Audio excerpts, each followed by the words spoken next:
Hi, my name is Gibson, and I'm the creator of the Personal Development School. This is your daily breakthrough video, and in this video, we're going to talk about disconnection hangovers as an anxious, preoccupied attachment style. So, if you're new to my channel, I create daily breakthrough videos for you to learn powerful tools to upgrade your subconscious mind in terms of relationships and just life in general, because the subconscious mind is where real change takes place.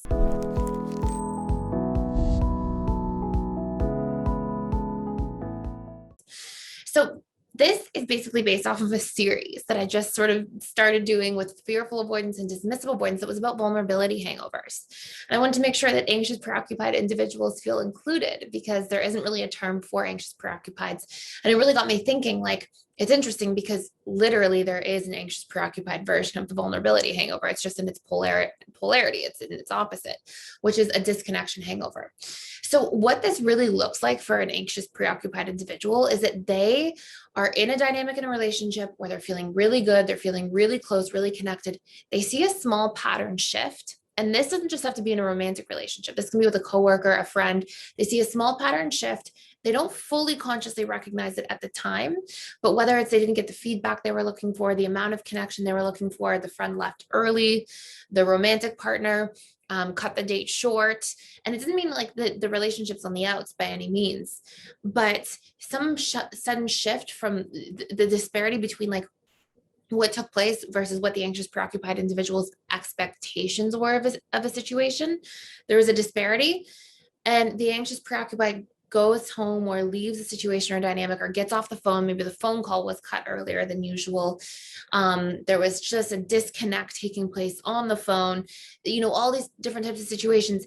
And then all of a sudden the anxious, preoccupied, instead of feeling triggered and abandoned and this fear of being alone, they go on this slow decline of sadness in the situation. Now, don't get me wrong, there will often be underlying activating strategies that do take place or that come out of that, where the anxious, preoccupied individual is like sort of following up by, feeling like, oh, I should text, I should reach out again. That date ended short, or quickly, abruptly. The call ended early, and they may have an activating strategy that takes place where they reach back out. But really, like, the primary set of feelings and emotions being experienced are not just panic and fear and feelings of being alone and abandoned, but actually more so like sadness, disappointment, hurt, feeling down, feeling concerned, maybe even a little bit of confusion mixed in there, and then some underlying anxiety and activating strategies. And we don't talk about this a lot, and enough really, because we talk a lot about like the neediness, the fear, all that kind of stuff, and how to really do work on that. But there can be this disconnect wound that comes up for the anxious, preoccupied individual as well. Now, what's actually taking place here is something really interesting. Let's say the phone call, let's say it's a phone call. Let's say you're in a long distance relationship. The phone call ends abruptly.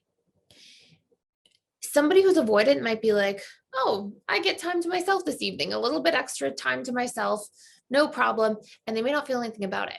Versus an anxious, preoccupied individual is thinking, what went wrong?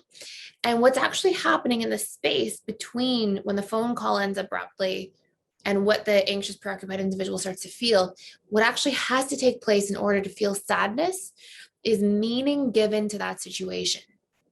Now, most of the time when we're in arguments or confrontations with people, we're not arguing over the things we think we're arguing about. We're not arguing about the gas tank not being filled up by our loved one. We're arguing about that we feel unimportant, that the person didn't make an effort, or we feel taken advantage of, right? It's the meaning we give to the situation and the underlying feature. The same principle applies in our interpersonal dynamics, period. Like, not just when there's an external conflict or argument, but when we feel an internal conflict or argument related to an external event or person. And in this case, when there's a disconnection hangover taking place, the anxious, preoccupied individual is filling in the blanks as to what went wrong.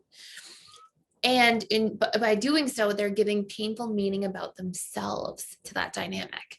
So the phone call got cut short, and the meaning isn't, oh, they're busy, oh, that person's really tired today. The meaning is they're falling out of love with me.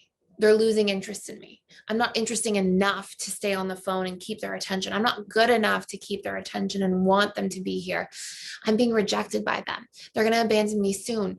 And it's more this painful, heavy meaning that's based on the core beliefs of the anxious, preoccupied individual. And the unfortunate thing is that anxious, preoccupied individuals tend to accidentally sabotage their relationships because of the painful meaning they give to events, which then triggers that sadness, the need to overcompensate, to people please, the need to violate their own boundaries to try to gain approval or favor with somebody else.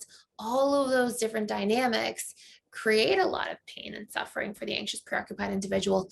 And then those end up being the very things that create resentment, toxicity, expectation, codependency, enmeshment, all those things that actually hurt the longevity of a relationship, basically, at the end of the day. And so even those things that are meant to be there to protect or act as safeguards against abandonment sometimes become very much self-fulfilling prophecies. So what ends up taking place oftentimes after is this pattern where there's this extra anxiety until that connection bucket gets filled back up, either in the form of intimacy, of emotional intimacy, physical intimacy as well, affection, these sorts of things, but also, or it can also take place in the form of reassurance. And so what can we do with this information? Well, number one, you want to correct root causes. A lot of the stuff that is discussed, about these patterns, they're symptoms, and they're symptoms of these core beliefs existing in the first place, which are what your mind then uses to project meaning onto situations. All of these things are solvable problems by doing reprogramming work at the subconscious level. If you would like to kickstart your journey by doing a 7-day free trial to start with the reprogramming tools, there's a link in the description box below. You can access the Reprogramming Your Anxious Attachment Style course. It's called Healthy and Lasting Relationships for Anxious, Preoccupied Attachment Style. And it's literally all about how to reprogram your attachment style, really primarily the core wounds, and then different painful patterns that you may carry into relationships. And literally, you can try it for free today using the link in the description box below. So you want to start by reprogramming those core beliefs. You want to also, when you're having this disconnection hangover, you also want to be able to fill up your needs and realize that you can also ask for your needs to be met. You can ask for reassurance in a relationship dynamic. You can ask for presence in the next phone conversation you have. You can ask for somebody to spend some quality time with you with their phones away tomorrow. You can ask for these things. Make sure as an anxious, preoccupied individual, you're not doing one to the exclusion of the other. You're not just asking for your needs to be met all the time without doing some of the inner work to reprogram these core wounds and also to be able to meet some of your own needs and strengthen that relationship to yourself.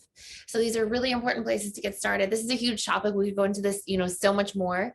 Let me know questions you have in the comments below. I would love to hear them. I'm always updating new video content based on the questions that you have. And thank you so much for being here. Thank you for being a wonderful part of this channel, of this YouTube community. I really appreciate everybody on here, and I look forward to seeing you guys in the next video.